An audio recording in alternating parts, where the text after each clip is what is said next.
every year, right about the same time, there's a truck that shows up in Tampa before we even get to the setup, and it's Jim's truck. Here's the thing about Jim Shutt. When I met him years ago, back when RV Ripping Solutions was just barely off the ground, I've actually known him a lot longer than that. But he was the very first technician who said, yes, I'll work with you guys. But that's not where this story is even going to start today. Because a while back, I found out that Jim had been following us long before that, back when we were still narrow road schoolers, long before anyone called us the voice of Learn to RV.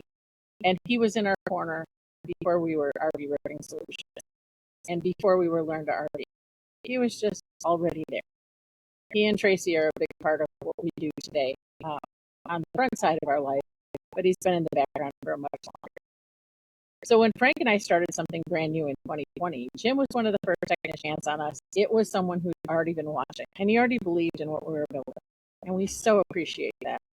Now we're 5 years, 6 years almost into that, and we've done more roofs together than any of us could have ever imagined. But Jim's still one of the sharpest technicians I know personally. I reach out to him all the time for other things other than just roof questions. But he also still makes that trip to Tampa and a few other rallies if you're lucky enough to get him every single year. This whole episode doesn't really need an introduction because the idea for it actually was Jim's idea. And so he's got a lot of those. Back a few months ago, he said to me, what better way to talk RV, like technical stuff? And I said, well, we could do a Tech Talk Tuesday. And he said, no, we need to call it Technically Speaking. So here it is, the first episode of Learn to RV, Technically Speaking. So it's only right that the first person in that chair is the one who thought of it. And honestly, it's the one who's been along for the whole ride, even before I realized it. So welcome to Technically Speaking with Learn to RV with Jim Shutt of SA Mobile Repair and Inspections. So I want to start actually with your story because you've been a full-time RVer in a different way than a lot of people think full-time RVers exist. But you spent some time in the Air Force. So let's go back, give me the 2-minute landing on how that transitioned into RV technician. Well, so back in 91, I went in the active duty side of the Air Force as a military cop. And lucky enough, was able to find my partner in crime, Tracy. We met in tech school and decided, what the heck, 2 cops can actually have a marriage, which is unheard of. And now this will be 35 years of her tolerating me. Right before 9/11, I had transitioned from active duty into the reserves. So I kept the stress, but I changed roles. I went from being a cop to being the technical term is aeromedical evacuation technician, basically lifeline, large scale. And I did that for about 10 years. And I got let go in June 30th of 2017. We sold our house in September, and we hit the road October 25th.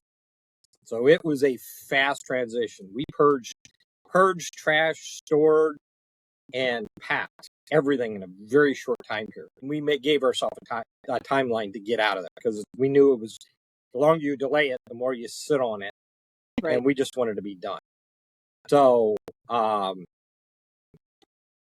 it was very odd. And not having that plan, that structure was strange. So we're traveling through Louisiana, and like I said, we had packed everything. If it didn't go in the storage or trash or something, it got thrown in the truck of the trailer. And being the average RVer at the time I didn't think about, well, I have to readjust my weight distribution. I have to think about weight factor. If it just went in. It went in the truck or in the trailer. We had a hole. We're going to plug the hole with something. It's going in. And so we were driving through Louisiana, and the roads were a little rough, but we were getting a little extra sway. And I went, no, this is not right. I need to have this thing adjusted. I'm getting too much trailer sway. So I pulled into a mom and pop place, asked the guy if I could borrow a couple of tools, and the tech came out and said, "I'll adjust it for you for $50." Sounds good to me. I don't have to dig my tools out. They're somewhere in the truck. And I happened to be talking to him, and Jen knows me. I talk to everybody. Give me 5 minutes. That's just who I am. And so I asked him, I said, "So what do you make doing this job?" And he told me, and I about had a heart attack. And I went, "There is no way you can make that kind of money and run a business." And so I got back in the truck and told Tracy, I says, I was in the wrong job. And I had worked 11 and a half years behind a desk and 50 hours a week, driving 2 hours round trip, and just wasn't even close. And I thought, they just kind of put a bug in the back of my mind of, is this a possibility? Is this even a viable option? I feel like Tracy already knew like it was a viable option for you. And so you ended up going where for school? Because you did go to school for this. I did. I went to the NRVTA, which is in Athens, Texas. And if anybody's familiar with that schoolhouse, they call it the Big Red Schoolhouse. I was there when the Big Red Schoolhouse was started. So they had not even broken ground on what it is today. I was actually working as a groundskeeper there as part of my training. So I got done with training and just decided to do labor there just to pay for some of the rent. And spent about 6 weeks there. And then that would have been in February of 18. In March of 18, I decided to start my company. And my very first job, unpaid, was right there in the campground, because there's a campground associated with the schoolhouse. Right. So I just kind of walked around and was talking to the campers, just kind of chit chat, campground talk. And a couple looked at me and goes, "What do you not like about your rig?" And a guy looked at me straight in the face. He goes, "I love the rig, but I only have one problem." And I'm like, "Okay, tell me, what is it? I'm just curious. Now you've caught my attention." He goes, "Every time we pack up, I have to go buy ice, and we have to unload the refrigerator, put it in 4 coolers, travel to the next destination, start the refrigerator, unpack it all, do the whole process over again." And I said, "Well, how long have you been doing this?" He says, "About 3 years." I says, "Don't you have an inverter?" He goes, "Yeah, but it never works." I says, "Do you take it in?" He goes, 3 times. Every time they take it in, it works fine. Okay. I said, "You mind if I take a look at it? It won't cost you a dime." And I walked in the door, and there was his inverter on the wall. And I said, "Did anybody ever show you how to use this thing?" And he goes, "Nope. In 3 years, nobody's told me anything. They just told me I unplugged shore power and it works." I says, "Not the one that you have." And I went over and pushed the button, "Go out and unplug." And he goes, "No, it's not going to rust. Just go on, indulge me. Go unplug." He walked in, and I says, "Open the refrigerator." And he opened it up. He goes, "The lights are on." I says, "Yeah, your inverter's on." He goes, "All I had to do was push the stupid button. For 3 Well, years, I've been dragging ice, and nobody told." I says, "Well, I told you."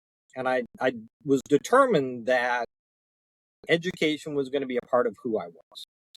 I was going to help those that had RVs, that if you don't know, I'll either teach you or we'll learn together. But we're both going to come out better on the other end. And so that was my very first company job that I had from the get-go.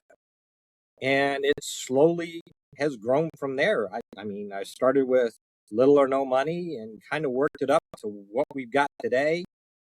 October that year, I signed on with a roofing company to travel. I want to dive into the technical side of this because that's Sure. why we're here. You didn't just also became an RV inspector. And Correct. so, for someone that's never heard of it, what does it mean to be an RV inspector, and why is it important to get a rig inspected? Okay. So everybody gets a house inspection. That's normal. If you're going to get a bank loan, you have to get a house inspection. An RV is basically a house on wheels. So if I were to take any house that's in any resident, doesn't matter in the world, put it on wheels, take it around the block for a drive, things are going to get shook up. That's just normal. But RVs experience a rolling earthquake at all times. Okay. And in the process of building these things, so Well, they're I not always going tell to. people it depends on if they were built on a Monday or a Friday and how fast the guys wanted to get out of work. So the average in the industry is about 6 months with any one company. There's so many unknown factors, and when you plug in the human factor, no two RVs are the same. You can have the same year, same make, same model. They can be next in line with each other. There is something unique about each one. Every RV has its own personality. Well, actually, one of the things that surprised me when I was talking to another tech somewhere is they said there's no actual schematics for most units. That being said, there's no way to know for sure that even if they were the same one, that it's going to be put together exactly the same way. The goal is when you turn on a switch, it works. How they get there doesn't matter as long as it works when they do it. And Well, that's like last fall. We asked somebody about a four-season camper when we were out of the Hershey, one of the reps from one of the companies, and they told us there isn't really a four-season camper. And we were like, wait, what? And so, they can market it as such because it will withstand X number of temperature degrees, but people don't know what they don't know, right? So if right. someone was buying used and could afford only one inspection before they sign, who's actually on the line if they skip it? I think people don't know this. Well, and it's like, so if you buy a car, you take it to a mechanic because you don't want it to fail down the road. You do the same with a house inspection or roof inspection. But very few people, and even after 9 years of doing this, there are still people that have never heard of RV inspections today. And that's because when they go to the dealership is like, oh, don't worry about it. We'll do our pre-purchase inspection. Well, how long does that take? And what's funny is the pre-purchase inspection is done by the newest guy at the dealership. The reality on that is having the dealer inspect the unit they're selling to you. Why are they going to find a problem? So a prime example and a very common one that we see is what's called a hot skin. Okay, and hot skin basically means when you're talking AC power or shore power. When you plug into it, there's a path. Power goes in and power goes out. That's the way it's supposed to happen. Comes in on one line, goes out, goes into the ground, and goes to the pedestal. You have the same thing with your house. But with RVs, we use the pedestal as a grounding pad. With your house, there's actually a grounding rod because it's permanent. If that ground is missing, you now have basically a large cage with power running around it, made out of metal. So you've got yourself an electric chair just that you live in. So basically, for those of you that are listening, it would mean that if I were to turn around and touch my RV, I would get shocked. And that is what hot skin is. The minimum that is allowed, is 5 volts AC. Okay. Would you feel that? You'll get a tingle. How dangerous is it? Beyond 5 volts, so think about your household outlet. That's 15 volts. You got 120 volts. Would you put your keys in an outlet just to see if it's live? It would kill you. Okay. The one that I inspected had 23 volts AC going around it. Okay. So the ones that will feel it the most of us wear rubber sole shoes. So they're insulated. You don't feel that when you go in and out. But your pets, with their paws will pick up on it. Somebody walks in and out on those stairs barefoot will feel it. And when you hit 15 volts AC, that's enough to kill you. That will cause an electrical shock. That can cause problems. Well, here's how crazy it is. So there's a specific method of checking for hot skin. And we use a known ground. So like a pedestal, when you plug in, there's a ground in there. That's supposed to be what they call a known ground. Okay. So we either plug into a known ground or actually use a physical ground. We take a rod and put it into the ground and ground ourselves out. So like when you walk barefoot, you're grounding yourself because you're touching the grass. And we touch every metal part around that RV. Door locks, steps, panels, screws, little things like that to pick up the voltage. And this one being 23, I talked to the tech there that was in charge of that rig, and he goes, your meter's wrong. You're incorrect. It's not possible. So I showed him, and he went over and did what he was told by one of the old guys. So he used the RV as a known ground. But we're trying to find out, we know the RV is electrified. Why would I use something that's electrified to verify if it's electrified? I want to verify something that's not electrified to find out what is electric. And he looked at me and his read 25. And he goes, well, your meter's wrong and mine's right. I says, well, then why is yours higher than mine? Well, they were still going to sell that rig to that client that had hired me. And I said, no, you're not. I says, because if you do, you're going to kill this thing. So I told the sales guy and I told the tech, no, you have to identify this problem. This is dangerous. I knew where the problem was, but inspectors are not allowed to fix the problem. They just identify. They basically say this works as designed or does not work as designed. But they are not required to fix. So there is a distinction. So if you find techs like myself that are technicians and inspectors, they're actually running two different hats. As an inspector, I will not ever fix anything. I will tell you it's broke, but then you have to find somebody outside to confirm it and fix it. They do that for two reasons. One,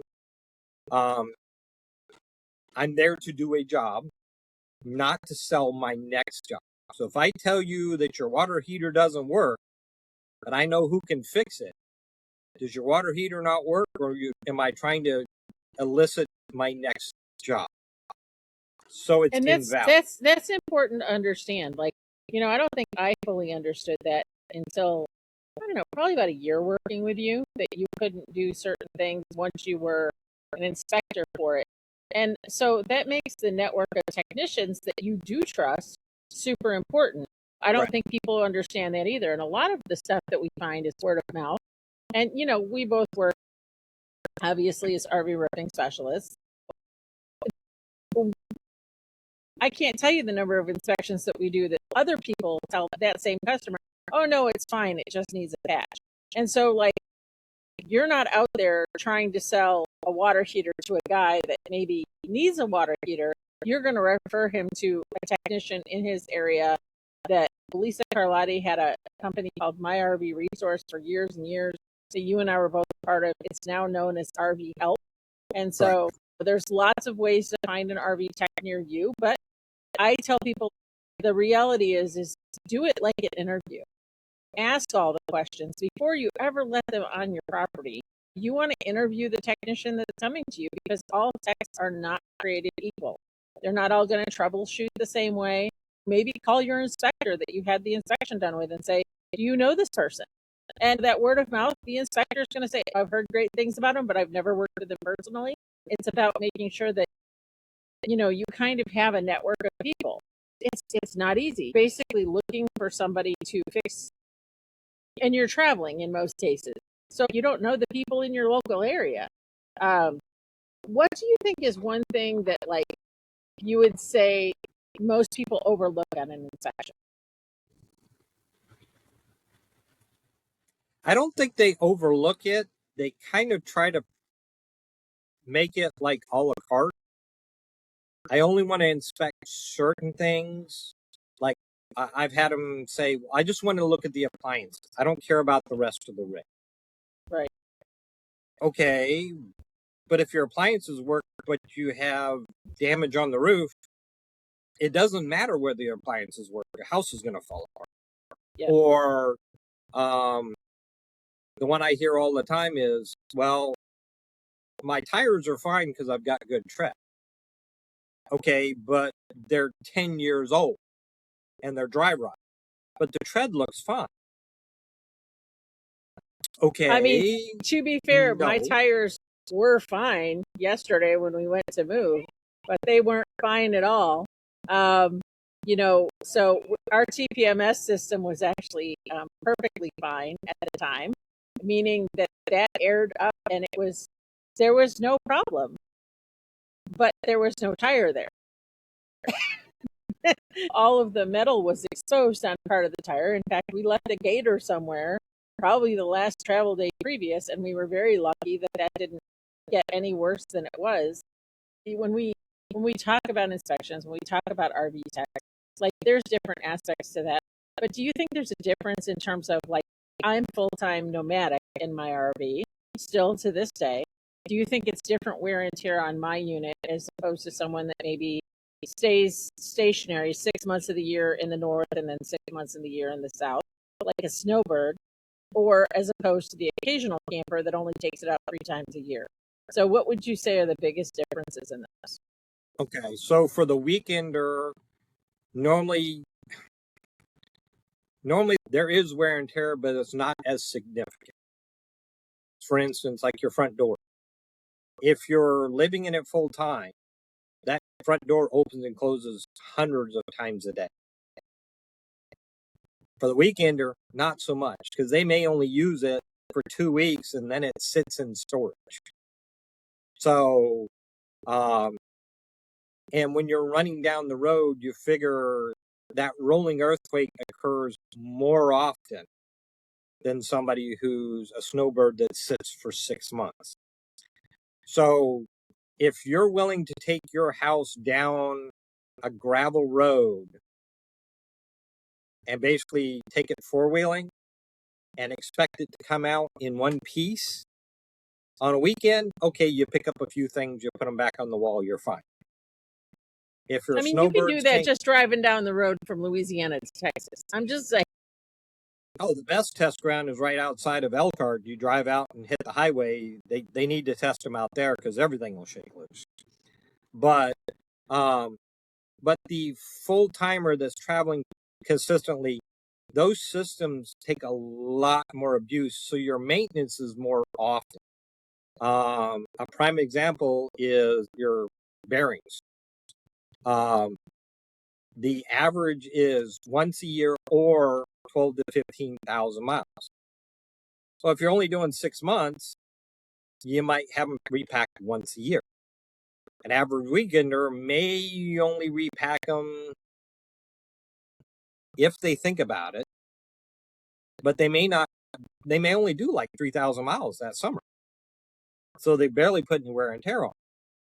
Whereas you guys, 12,000 miles is nothing. You may have to repack those 2-3 times a year just to maintain it. You have to consider the use and abuse you have on it, and there are things that, cleaning out your water heater, cleaning your air conditioner. If you never use your air conditioner in a season, okay, clean it once at the end of the season.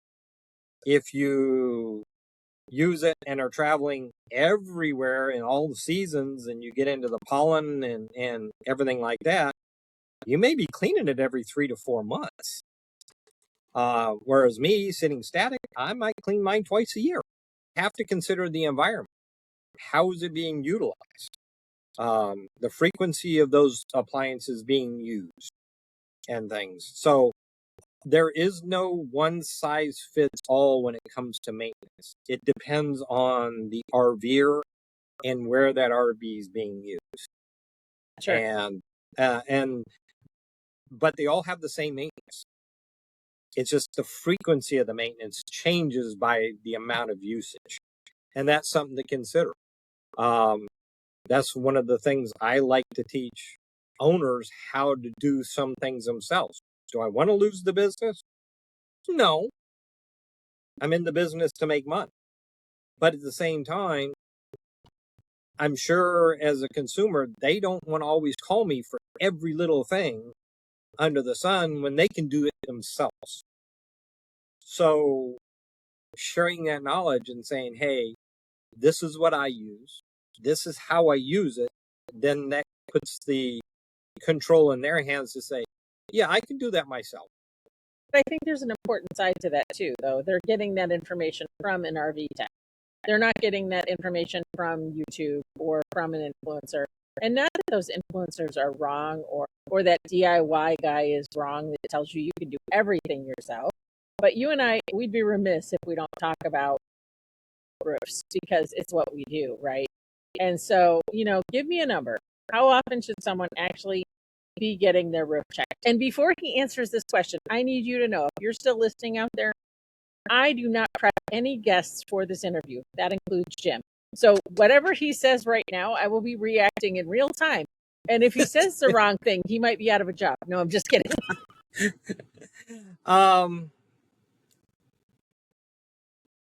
Yearly, basically 12 to 18 months is the average, but, and I'm going to preface this with a but, if you're in areas with heavy storms, or you are under trees and winds and stuff like that, or really high elevation, anytime something taps that roof, I would be up on it. Yeah. I tell the weekenders, this is just me personally, I tell them, get on the roof at the beginning of the season, take a picture of everything. And then once they clean it and close it out, take another picture. Because it may be 6 months before they ever look at that roof again. But how do I know what that roof looked like 6 months ago? What do I compare it to? Because if I just get up there 6 months later and go, well, everything looks fine, I think, what am I comparing it to? Right. So I tell them, take a picture of it when you close it out. And then when you come back, take another picture of the same stuff and see what's different. The sealants and caulkings that we use are not equal across the board. In the north, in Wisconsin and New York, may last a year. Down here in Florida, not so much. It depends very much on your elements, your elevation, how much UV it's exposed to. People don't even realize that if, like, you're in Colorado, even though the temperature is pretty even in the summertime, because you're so much closer to the sun, that can affect your sealants faster. I've seen too many times going, oh, just go down to Walmart and buy the same silicone you use in your bathroom. I cannot tell you how many people tell me they've done that. I found bathroom sealant. I have found, oh, good gosh. The favorite is, it has its place as the Eternabond tape. Now, I'll say this. The Eternabond is good if you need a fast patch, but you got to clean it first. And you're trying to mitigate a problem, like you just tore it from a tree branch. Take the pictures before you patch it if you're putting it for insurance. That's my disclaimer. But, the faster you can get that sealed up so it's potentially not leaking. But it doesn't mean that there's not going to be a leak. You've worked roofs with RV Roofing Solutions and through your own inspection business. Do you think seeing it from both sides changes how you speak to owners about it?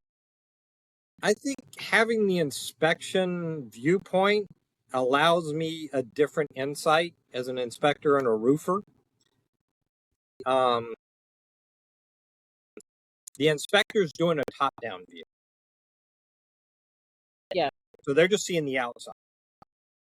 The roofing specialists, we know what is under that roof, how they're put together, how they're designed, how they should be put together. Because you've taken enough of them apart to know this. When you get to peel back the layers, you get to see the either the quality or the lack of quality in the build. For sure. Well, And they're not all created equal either.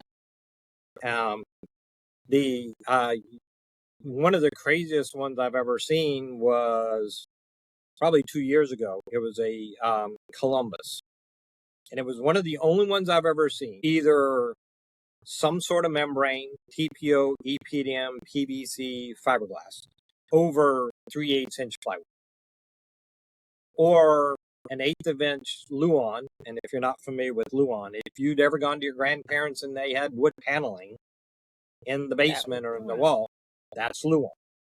So real thin, real flimsy. You can peel it apart if you're one of those kids that likes texture things. Right. Well, normally if it's Luan, it's over 6 inches of foam. Or if it's the 3/8 inch plywood, it's over about 3 to 4 inches of house insulation. Same stuff they put in the house. This one threw me for a loop because it was 1/8 inch Luan, over 3 inches of foam, over 3 inches of house insulation.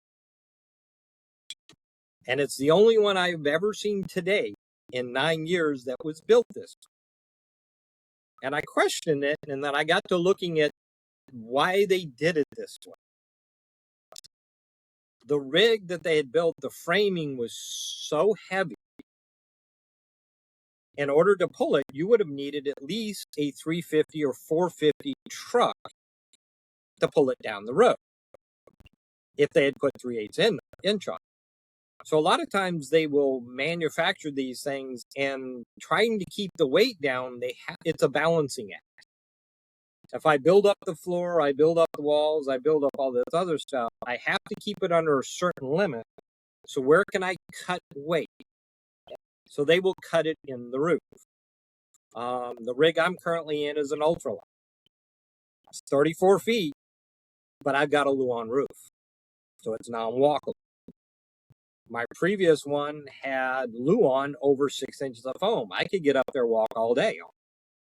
They both were ultralights, different manufacturer, different designs. So not all RV roofs are created and manufactured the same. It all depends on the manufacturer, and ultralights most times are built lighter weight in those areas to keep them as light as possible. You see them now more being called half-ton towable is the new terminology. They cut corners somewhere to make it as light as possible to carry by a 1,500 truck. Because not everybody wants a dually. We saw one just yesterday pulling, and it was squatting, and you could tell we knew it was a light trailer, but it made it less heavy, but it didn't make it safe. That's something that's really important to say. As a tech, you see all sorts of stuff. Pet peeves is, and I don't want to disrespect any dealerships, but a lot of the salesmen have never RV'd themselves. Agreed. They don't own an RV, but they're selling a product because, hey, it's where I could get a job. Not every one of those guys who sells a Porsche owns a Porsche. Right. I think that goes back to the whole idea of, that's why you don't want to get a PDI from the dealership. You don't want to trust the salesman to tell you what to tow it with either. And so it's always important not to make that same day decision, to go home, do the research, and see what that looks like from the other side, and ask the questions. Learn to RV, the friendly, informative group. It's 14,000 members strong. We're happy to answer questions there. We also have a group called Thousand Trails Orlando. It's usually for members of Thousand Trails Orlando. But, Jim works out of the Claremont area. It's one of those places that he can give some of his information. And I think that that's the basic part of it, right, is that we want that information to come from actual RV techs or RV roofing specialists or people that weigh your rig professionally. Call them and ask. I think that's so important to say. A question you get all the time, hands down, what do you think it is? My favorite one is, how much solar do I need to run my air conditioner, and can I run everything if I have enough panels? Yeah, we're not going to dig into that because that's a whole nother episode. And that's like, uh, how big's your rig and what do you want to do with it? So What? it's not a quick and easy answer. Right. Or the other one I've seen is how big of a truck do I need for this RV? Yeah. But they haven't picked the RV yet. Yeah. I recommend to people pick your RV and then pick your truck. Because if you pick your truck, then you're limited to what your truck can handle. Yep. And you don't want to get an RV bigger than your truck can handle. Well, and it's not a question of can it haul it. Can it haul it and keep the transmission intact? Can it haul it and will you not blow a gasket? Can it haul it and stop it? Those are really the first three questions you need to ask. The biggest one I've seen, I had a gentleman across the street at a gas station, and he had a Dodge Durango, the 8 engine in it, and he was pulling a 36-foot bumper pull, a travel trailer. And his rear bumper and his hitch was about 3 inches off the concrete, and his lights were pointing up. But he was told that truck could pull it. And I told him, I don't want to be anywhere near you on the highway. I definitely don't want to be in front of you. And he looked at me funny. One, you have no steering control because your wheels are light. And second of all, your trailer outweighs your truck 5 times. So when you've got 8,000 pounds barreling down the road behind a 3,000 pound vehicle, that's a lot of weight to stop. You have to be able to stop your truck and the trailer. If your truck's doing all the stopping, the trailer will go through you. And it's unfortunately too many folks are told, oh, you've got a big engine, you're fine. I don't know if it can pull you go on a fifth wheel and get it to move. I just am not going to get it to stop. Yeah. So when we shopped for our first fifth wheel, we went into this one dealership. And I didn't own the company back then. But I knew enough to be dangerous by then. We've been doing this for 5 years. And so I said, is this a 4-season camper? How thick is the insulation in the floor? And the kid, and I said, kid, he was probably in his mid-20s. He looked at me, stomped on the floor and goes, it's real good. And I said, no, okay. I'm looking for the R factor rating. And he was like, what? And I was like, all right, we're done here. And we ended up walking out because, he just showed how little he actually knew. And I wasn't buying from somebody that couldn't give me the answer. Well, they script to sell, and that's the thing. They Absolutely. don't know. What do you think is the strangest thing that someone has ever asked you to fix or inspect? Pick one.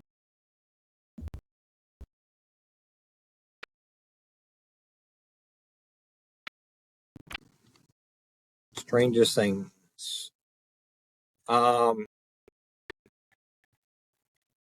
He wanted me to fix the frame on his trailer just enough so he could sell it. Just enough. Right. What does that mean? Just enough to make it one time? Just to make it across the road? The craziest one I actually had one for, and I'm going to throw this brand out. They're a good brand. I got a call to look at a client's RV, and their slide out had a crack in it, in the slide out floor for the kitchen, underneath the refrigerator, and it was buckled. And I was the fourth tech to look at it. Wow. Fourth. They had sent 4 of us out, so I'm the fourth guy that went out there. And they had tried to put rollers under it to keep it from dragging and stuff. And I looked in it and said, no, I'm not fixing it. And the guy that I'm talking to, the guys at Alliance, he goes, why not? I says, it's 6 months old. That hasn't made it a year. It's 6 months old. He goes, so can you fix it? Yeah, I can, but I'm not going to. And that's the difference there is, at that point in time, granted, I was called by the manufacturer to go look at it, but I became a consumer advocate for the RVer, the owner, and said, no, you guys need to fix this problem, because if this exists, there are others out there that haven't called you yet, and you need to look at those that are in this grouping. I said, you either have a materials failure or a manufacturing problem. And the guy's like, well, what would you do if you had to fix it? I said, well, I can tell you what I would do if it was over 4 or 5 years old, but I'm not going to do it because it's unfair to your consumer to do this. And not all RV techs are willing to go to battle for the client. I would agree with that. Of RV roofing companies too. Like, I mean, RV techs that just don't specialize in roofs. Like, a lot of times that's why I tell people that we're a solid choice, is because we do go to battle for you.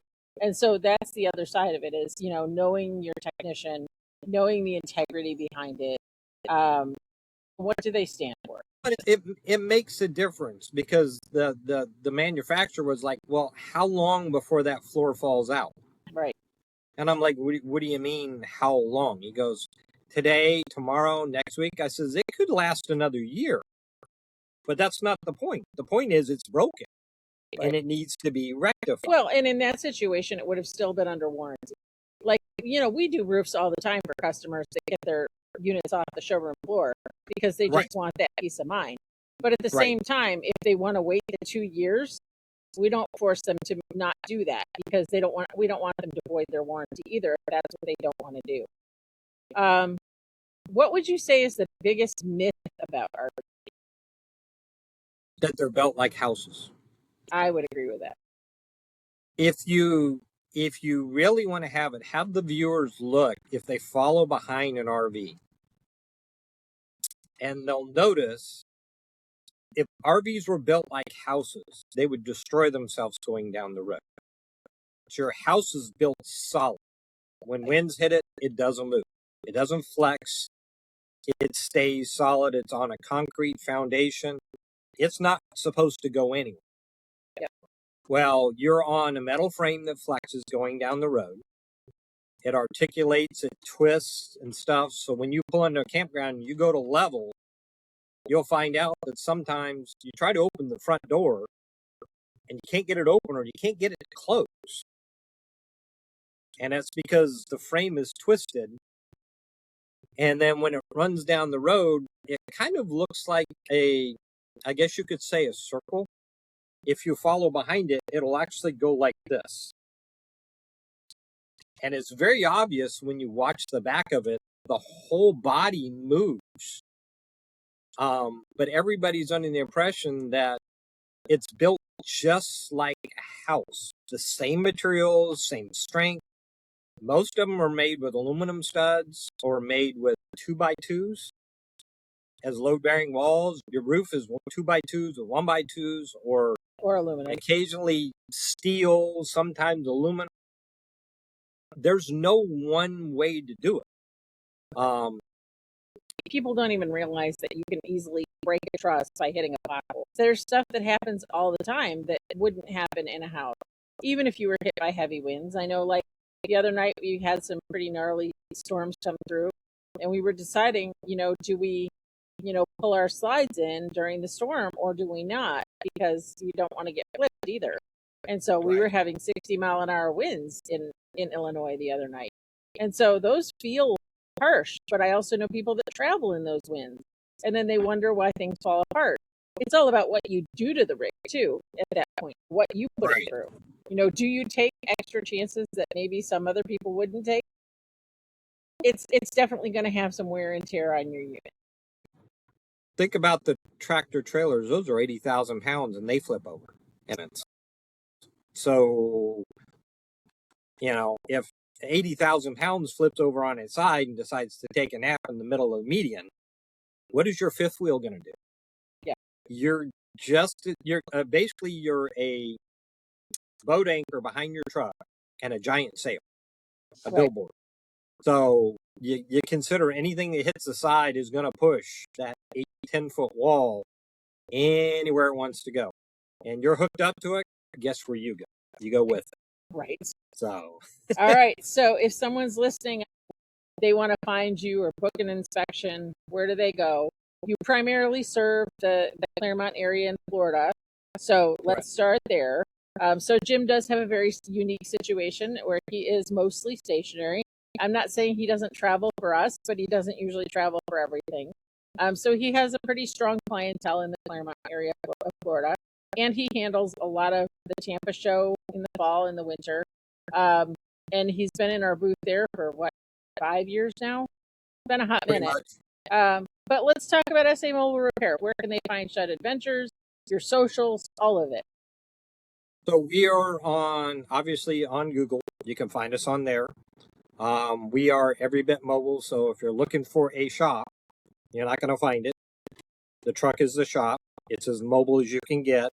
I get that all the time of where do I come and find you? Well, you're not going to find me. I come find you. We come to you. Wherever your RV sits is where the shop is at that point in time. So we're on Facebook, Instagram, we're on Google, word of mouth. RV Help has us listed. I'm listed as an inspector there. If you're on the Thousand Trails page, there is a Thousand Trails RV text listing out there. I'm one of them listed there. I actually ended up with a friend of mine who did a video 8 years ago, Mike Gondik, with Random Bits RV. So I'll throw a plug out for him. Helped him with his solar install up in Elkhart. So Mike's been a client of mine for very long years. But Mike did my 3 commercials, videos that I have. The guy is fantastic and puts the video together. But he has helped us a lot with that. And the word of mouth. That's our biggest advertisement, is the clients themselves putting the word out. That means more to me than anything. Is you can put a Google review out there. It's different when you actually have actual clients, tangible people that can give you an honest opinion and say, yeah, this guy's great or this guy's horrible. I would rather have that honest, tangible word of mouth than anything else, because you can't script it. And I've got some great clients that come back year after year after year. But then I also had folks call me from out of state that were clients that I've done either inspections for, repairs that are no longer in the state of Florida, that'll call me up and say, hey, Jim, I got a problem. Can you walk me through it? And I'll do that. If it's something and I can help you troubleshoot over the phone or a video call. It's all about keeping RVers on the road, because if you're not on the road, I'm out of a job. That's My fair. commodity is those that are living in the RVs, and there's more and more of us out there now than anything because of the economy. The RVs are exploding out there. If you have a question that Jim didn't answer, that you would love to hear from a mobile RV tech, please drop it in the comments below. We would love to answer those on the next Technically Speaking. And the more we get, the sooner we can get Jim back on. But the real question is are there people out there mimicking being RV techs? I mean, like, we see it in the roofing industry where somebody that doesn't really know a lot about RV roofs is out there doing RV roofs. And they're not all like that, but in the RV tech space, you don't legally necessarily have to be go to a school. You can work kind of just as a handyman. Is that correct? Correct. So there are only 3 trade schools for RV techs in the U.S. Yeah. RVTI, which is up in Elkhart, Indiana, which predominantly trains those that build up there in the dealerships. You've got the NRVTA, which is the National RV Training Academy there in Athens, Texas. And then there's another one here in Clearwater, Florida. Those are the only three. Now, I have seen it on Facebook. I don't know how many times people will post out and say, well, every third RV has a guy with a screwdriver and calls himself an RV tech. Okay. Well, then that means that if I change my oil, that makes me a mechanic. So are you getting somebody who fixed their own rig and did something for themselves, but has no knowledge? Or have you gotten somebody who has done some training? And the training doesn't always end at the trade school. So just after I got done, I did training at NRVTA. I also trained through RVTI. But I constantly train with manufacturers on different systems. There never is a time that I'm not learning something new because the RV industry changes so rapidly. Of what is out today is 6 months behind of what they're developing and getting ready to put on tomorrow. So Absolutely. systems change just as fast as your cell phone or your computer, and they're getting more complicated and more technical as you go. So it's not hey, I just push this button and I go to whatever it is.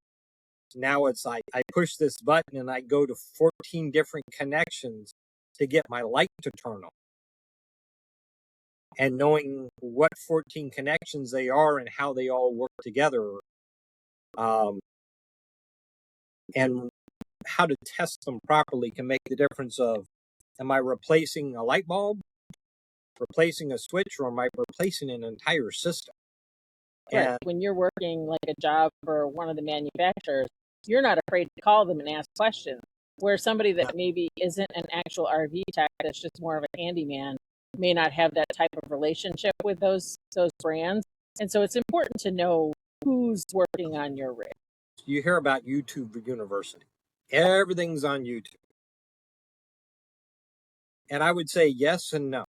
And I caution everybody who says, oh, it's on YouTube.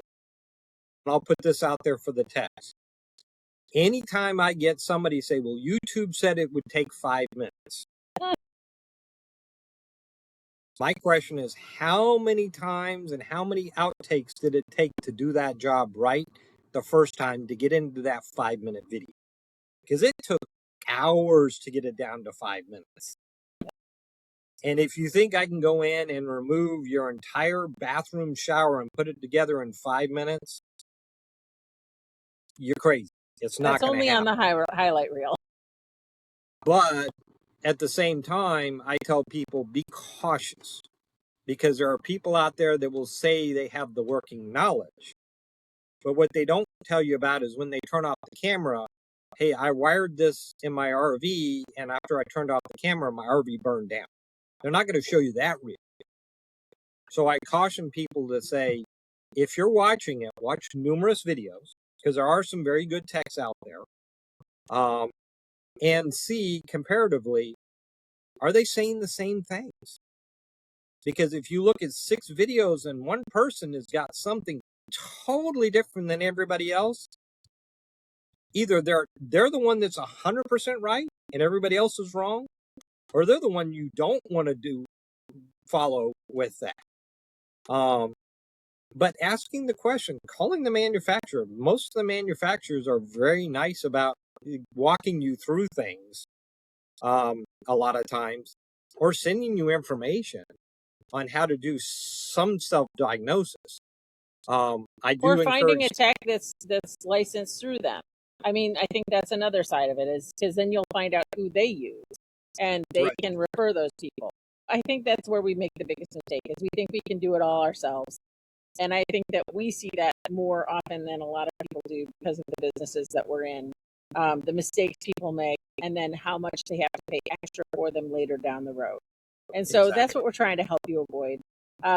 So this is the first show of Technically Speaking, but I'm pretty sure it won't be the last. Thanks, Jim, for joining us today. Thanks for all the years you've trusted us. Thanks for following us when we were still near a road school doing puppets. But the idea for the show itself, Technically Speaking, I think it's going to be a beautiful add to Learn to RV.